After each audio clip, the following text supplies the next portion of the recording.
Dans cette vidéo, nous allons parler d'inégalité et d'inéquation. Une inégalité, c'est tout simplement la comparaison entre deux nombres. Si je prends 8 et 5, je peux comparer ces deux nombres, je peux dire que 8 est plus grand que 5. Au lieu de noter une phrase, nous notons un symbole. Je vais vous rappeler tout de suite les différents symboles. Celui que l'on vient de noter ici, c'est bien le symbole plus grand. Le symbole plus petit va se noter de cette manière-ci. Nous avons aussi celui-ci qui va se dire plus grand ou égal, et celui-ci qui va se dire plus petit ou égal. Si nous ajoutons, enlevons, multiplions ou divisons quelque chose de chaque côté de l'inégalité, à certains moments, cette inégalité va changer. Nous allons donc aller voir dans les propriétés des inégalités à quel moment cela va se passer.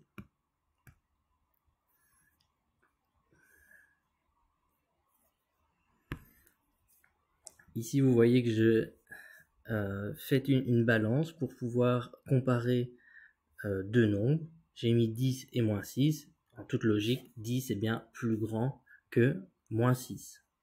Si par hasard, j'ajoute de chaque côté 3, rien ne se passe au niveau de l'inégalité. Elle reste toujours plus grande, puisque 10 plus 3, ça me donne 13.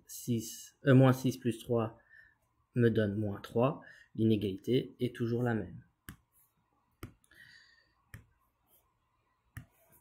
Ici, ce sera exactement la même chose si l'on enlève un nombre. Ici, j'ai enlevé moins 4 de chaque côté. 10 moins 4, ça me donne 6. De l'autre côté, j'obtiens moins 10. L'inégalité reste inchangée.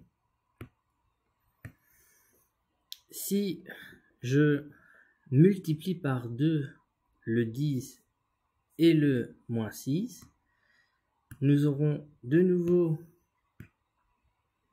une inégalité qui reste inchangée, puisque 10 fois 2, ça nous donne 20, et moins 6 fois 2, ça nous donne moins 12.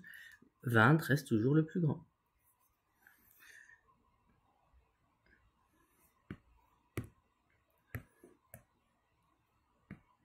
Je vais maintenant multiplier plus par 2, mais par moins 2. À ce moment, je vais avoir un moins 20. Et de l'autre côté, je vais avoir 12. Et là, on remarque que l'inégalité a changé, puisque d'un côté, j'ai moins 20 et de l'autre côté, j'ai 12. Donc, on doit bien retenir que quand on multiplie les deux membres d'une inégalité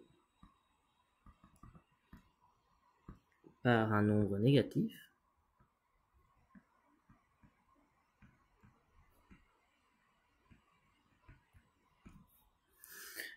le sens de l'inégalité changera.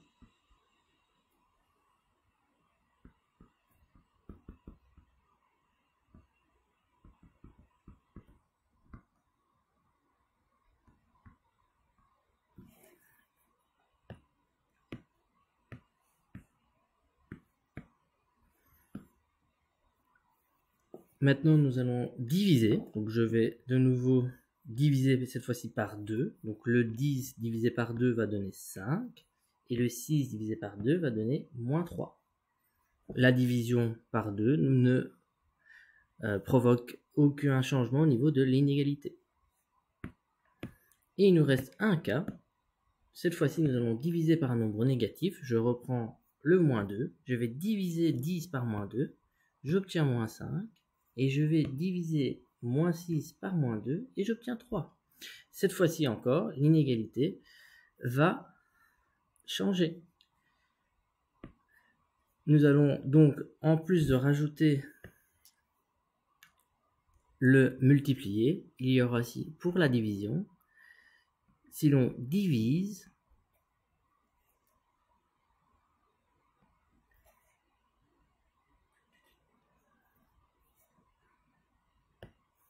les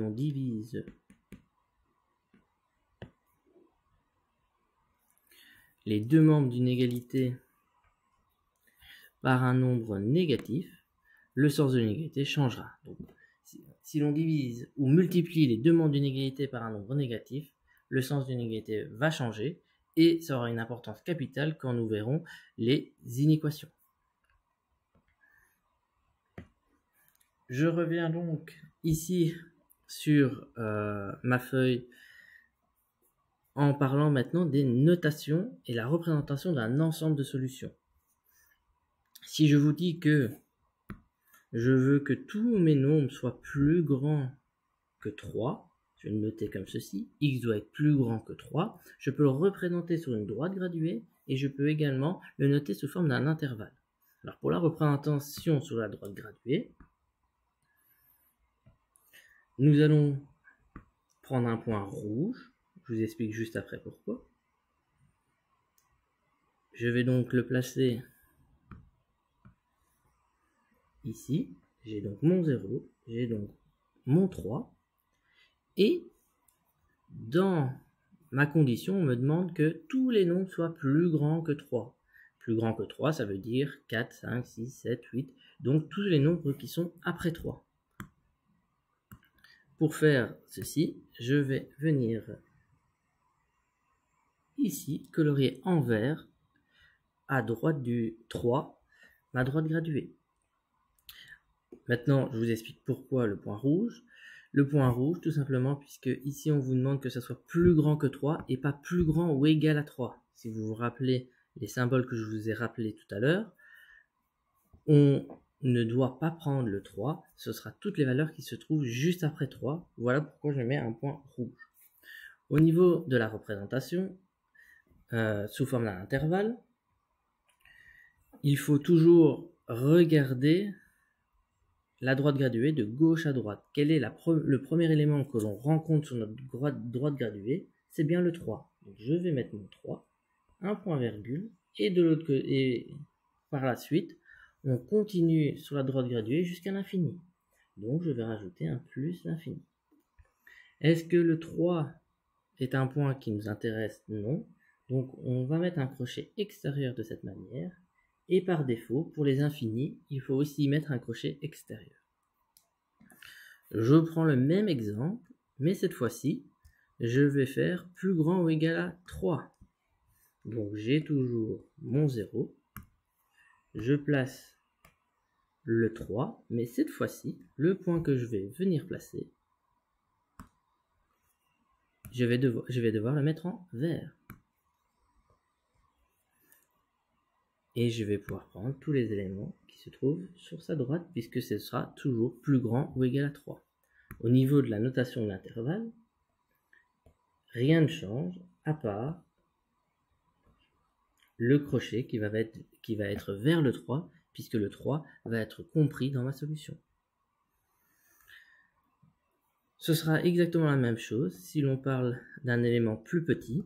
Je reprends exactement les mêmes exemples, donc x plus petit que 3 et x plus petit ou égal à 3. Je vais donc placer le 3 à chaque fois à droite du 0.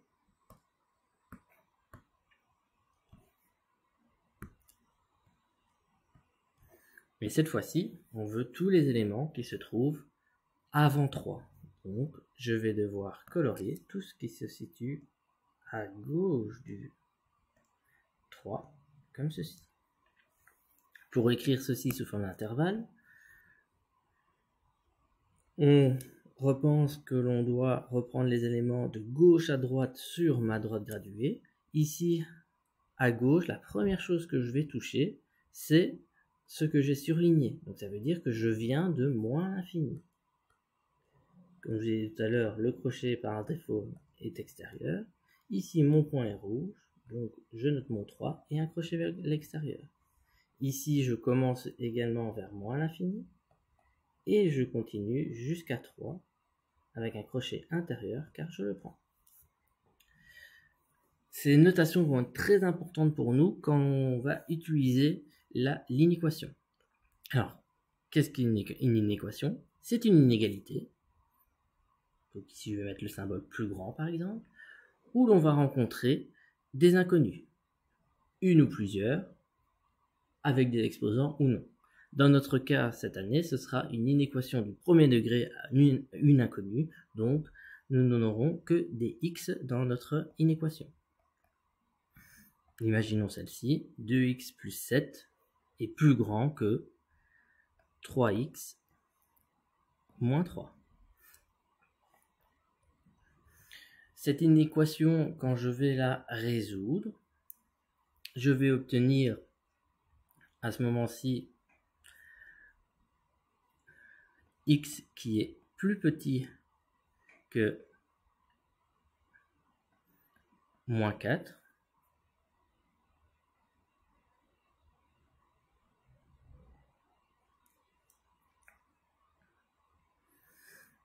Et pour être complet dans la résolution de l'inéquation, je vais devoir noter sur ma droite graduée, comme j'ai fait ici,